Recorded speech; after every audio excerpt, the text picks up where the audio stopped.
report of somebody matching your description. Yeah? Carrying an axe. So I would like to check. An axe? An axe. So turn around. You're not checking me. Turn around. An axe? An axe. Turn around. I'm not carrying no axe. Turn around and put your hands behind your back. What grounds are you going to... Just explain to you. Are you detaining me? Listen, yes, you're going to be detained for the purposes of search. So turn around. For walking through a park? You match the description of male with an axe. Mate, constable. Yep. I've been in here 5 minutes. Walking through the park. Yep. Just turn around. Seriously? So on what are you using a certain law to do this to me? Yes. What? Which one? Section 1 of pace. Section 1 of pace. Yeah. Right. I can't do nothing about it. Turn around. Put your hands behind your back. I can't do nothing about it. So, mate, I'm not happy with this. I'm walking through a park. So you've handcuffed me as well? Yep. Seriously, mate? For our safety and for your safety. Mate, I can prove by my mobile phone data. I've just pulled up 2 minutes ago. I've been in Adlington filming. Yeah. My drone in my bag's going to prove this to you. You've handcuffed. The officer clearly saw Reggie had no axe in his hands and no sign of immediate danger, yet still chose to cuff him under Section 1 of PACE. That section allows a search when there's reasonable suspicion of carrying a weapon, but it doesn't authorize treating someone as if they already have one. Cuffing someone who's calm, compliant, and visibly unarmed isn't officer safety. It's control for control's sake. By slapping cuffs on Reggie in full view of the public, the officer didn't just breach guidance. He humiliated an innocent man and turned what should have been a brief conversation into a full-on rights violation. The optics alone were damning a compliant citizen, detained like a criminal for filming in a park. A male matching your description has been spotted by members of the public to have an axe in their possession. Now, if we see someone matching that description, Mate, we are therefore going to... this is serious abuse of power, mate. It's not. I've been here 2 minutes. The camera should pick this up. Right. Okay, what's your name, sir? I'm not giving my name. Okay, you don't have to, but we're going to detain you for the purpose of the search because, as I've already described, you match the description. This is an illegal search, this, my friend. It's not an illegal search at all.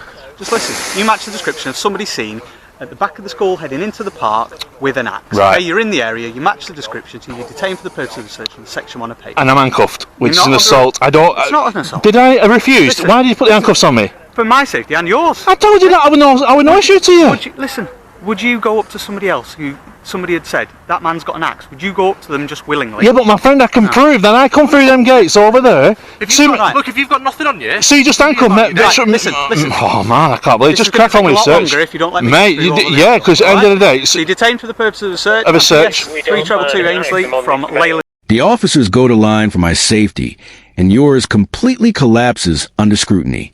Reggie standing still calm, with nothing in his hands, and yet somehow he's treated like an active threat.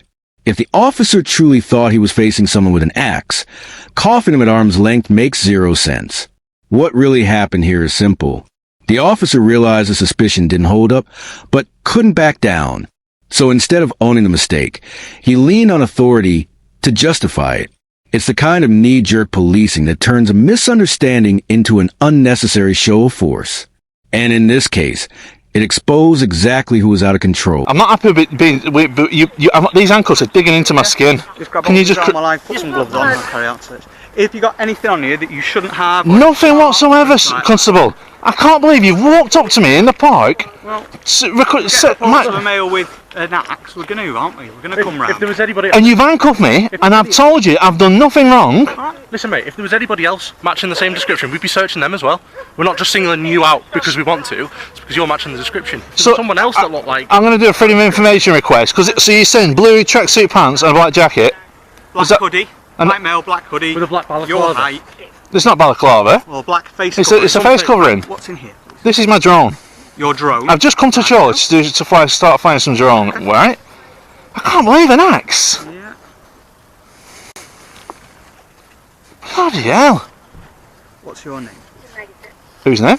Your name. I'm not telling you my name. Why not? Why not? Yeah.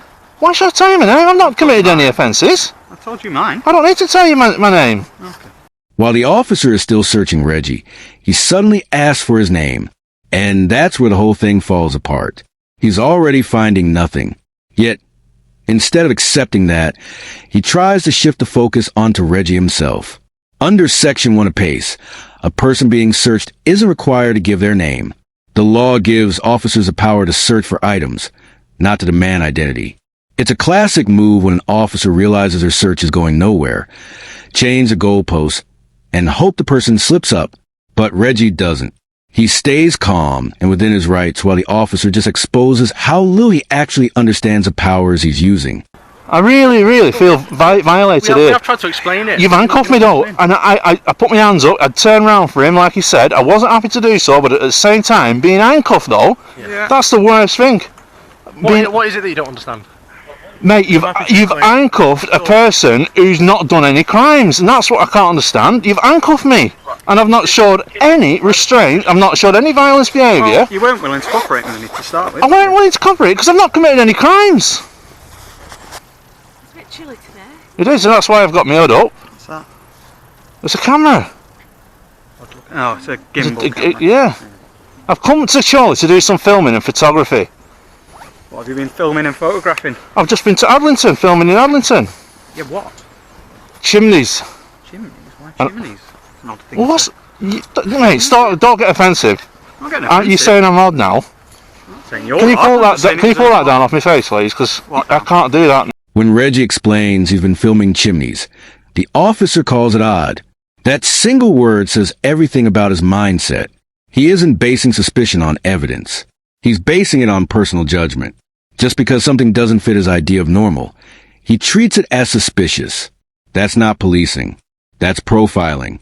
Reggie doesn't owe anyone an explanation for what he films. People capture all kinds of things. Architecture, scenery, street life, and none of it justifies police interference. The real odd thing here isn't Reggie's camera. It's an officer who can't tell the difference between lawful filming and criminal intent. I'm not giving detail. Give me detail. I'm not committing any crimes.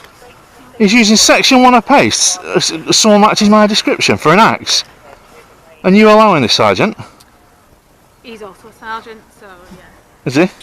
No, the I inspector. expected it, so. And that's the right decision. And you're happy with this? Like I said, you can get a copy of the search record at any time in the next 3 months. However, we do need details. To record You don't need the details report. whatsoever. Just do it under a number. For me, please.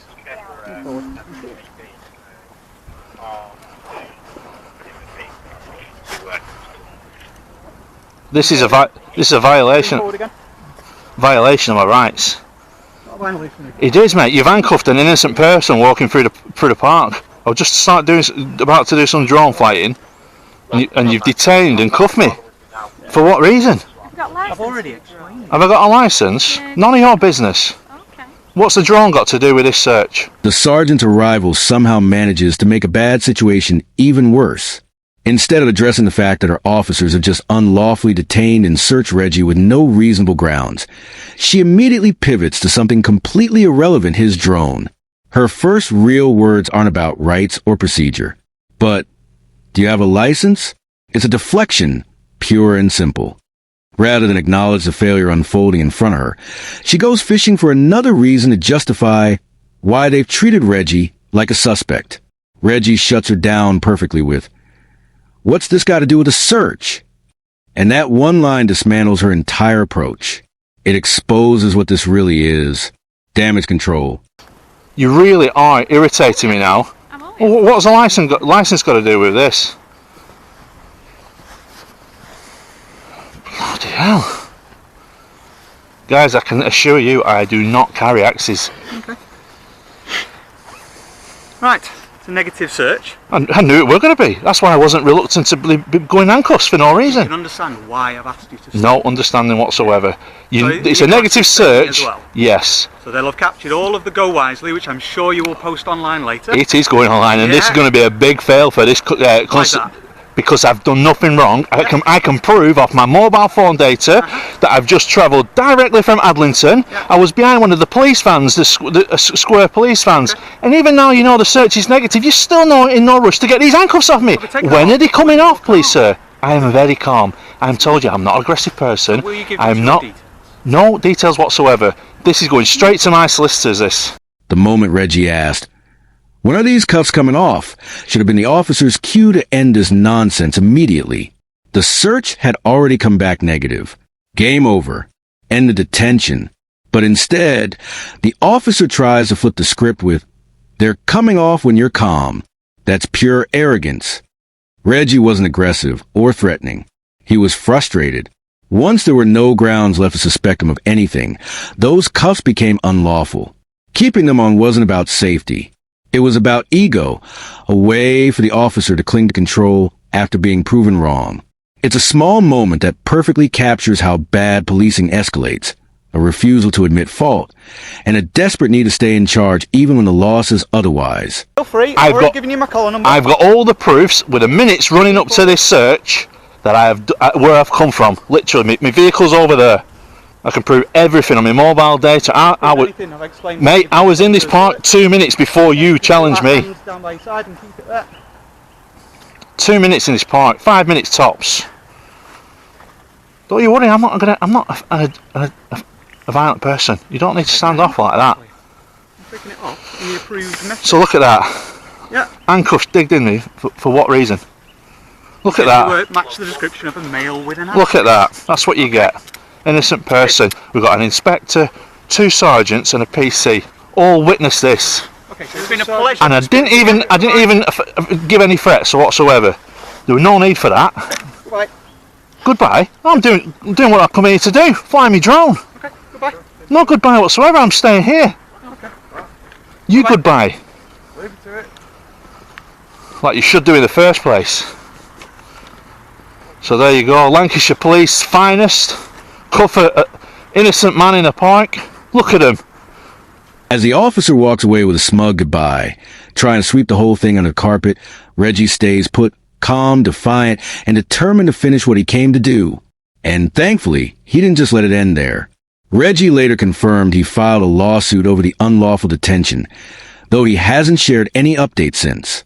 Given how clear-cut this footage is, an unjustified section of one search, excessive use of cuffs, and complete disregard for procedure, it's almost certain the force quietly settled.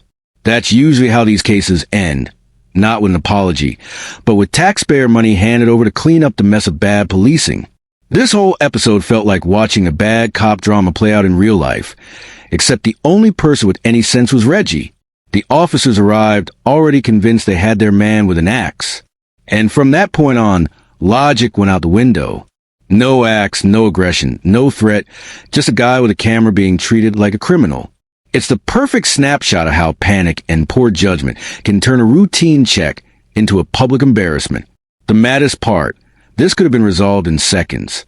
All the officer had to do was approach calmly, explain the situation, and actually look at what was in front of him, not what he'd imagined. A quick chat, a look at Reggie's equipment, maybe even an apology, and it's over. Instead, he went for the cuffs, doubling down on a mistake he clearly didn't understand. That's not officer safety. That's ego protection. And now, because of that arrogance, the force will likely end up paying for it. Literally, Reggie's footage is solid proof of how badly this was handled. And if the lawsuit went anywhere, the settlement probably came quick and quiet.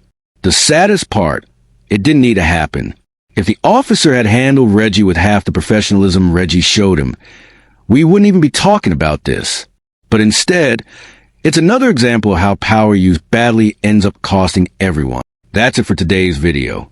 If you enjoyed this episode, don't forget to like, comment, and subscribe. It really helps me continue with my independent coverage. His channel is linked in the description. Show him some love. Thanks for watching.